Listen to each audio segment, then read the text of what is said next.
क्या कांग्रेस ने वंदे मातरम की ओरिजिनल लाइंस हटवाई थी? इसी पॉइंट पर पीएम मोदी ने पार्लियामेंट में ये स्टेटमेंट दिया। वंदे मातरम की आनंद मठ वाली पृष्ठभूमि मुसलमानों को इरिटेट कर सकती है। So let's actually look at the history. 1875 में बंकिम चंद्र चट्टोपाध्याय ने वंदे मातरम लिखा और बाद में इन्होंने इसे अपनी नॉवेल आनंद मठ में इंक्लूड किया। 1896 में Vande Mataram first time officially Congress session में गाया गया, जिसके प्रेसिडेंट रहीमतुल्ला एस सयानी थे और उस टाइम किसी भी कम्युनिटी ने ऑब्जेक्शन नहीं उठाया। वंदे मातरम को रियल इम्पोर्टेंस 1905 बंगाल पार्टीशन के टाइम मिली, जब लॉर्ड कर्जन ने डिवाइड एंड रूल पॉलिसी लगाई। इस कम्युनल डिवाइड के अगेंस्ट रवींद्रनाथ टैगोर जी ने वंदे मातरम गाया और ये सॉन्ग उस टाइम नेशनल यूनिटी का सिंबल बन गया।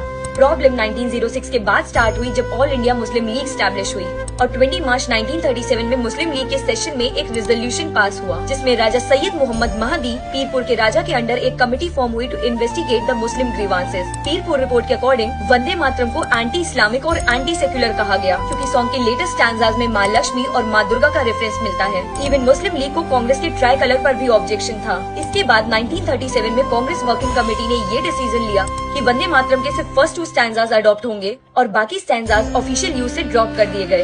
1948 में जवाहरलाल नेहरू ने बीसी रॉय को एक लेटर लिखा, जिसमें उन्होंने ये कहा कि नेशनल एंथम जन गण मन होना चाहिए, वंदे मातरम नहीं, क्योंकि उनके अकॉर्डिंग ये सॉन्ग आम लोगों के लिए कॉम्प्लेक्स हो सकता है। नेहरू ने ये भी क्लैरिफाई किया कि ये डिसीजन मुस्लिम सेंटिमेंट्स की वजह से नहीं था। आज वंदे मातरम के 150 इयर्स कंप्लीट होने के बाद बीजेपी का एलिगेशन है कि नेहरू और कांग्रेस ने वंदे मातरम की ओरिजिनल लाइंस के साथ छेड़छाड़ की है, बट कांग्रेस ने स्ट्रॉन्ग ऑब्जेक्शन रेज किया और कहा कि फ्रीडम स्ट्रगल के टाइम यूनिटी और सेक्युलर हार्मोनी बनाए रखने के लिए ये डिसीजन लिया गया। तो अकॉर्डिंग टू यू किसका क्लेम सही है? Let me know in the comments and do follow.